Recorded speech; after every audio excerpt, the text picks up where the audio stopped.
Hey, how's it going? I'm Turpentini, and this is my guide to AD carry Jayce. Jayce is incredibly potent in the bot lane, with a long-range nuke, an attack speed steroid, and an execute. Let's get right into the guide. For the runes, I recommend taking AD quints, AD reds, armor yellows, and magic resist per level blues, and for the masteries, a pretty standard cookie cutter AD carry build is okay. You can pause if you really need to. If you were looking for a fair matchup in the bot lane, Jayce is not for you. If you do want a fair matchup, I would recommend chess. They haven't updated the champions in a very long time, and I consider that game very, very balanced.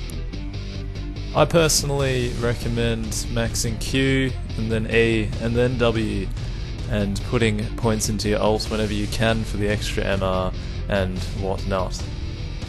You can easily finish people off by switching stances and killing them with the extra damage in your melee, or you can use an EQ and catch someone off guard. Early game, Jayce's damage is absolutely filthy. You can force people out of lane without even having to try. Right here, I just missed my Q, doesn't even matter. And later on, you can just kill them with your EQ combo, which will happen in a second, and I can't really think of anything to say right now, but it is pretty sick, so it's worth waiting for. And yeah, here it is. That was pretty awesome.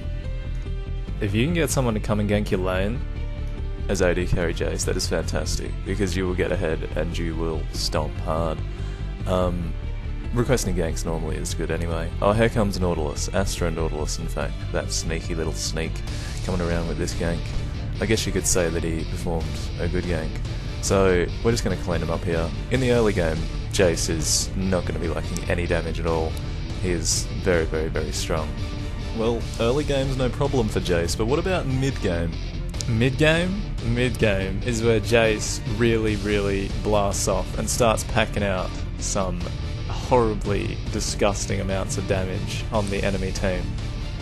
Not to discredit my team at all, because you know, everyone plays their part in the fight, and it's just AD carry Jayce is kind of just a little tiny weenie, a bit OP, so he kinda doesn't really need them all the time, like right here.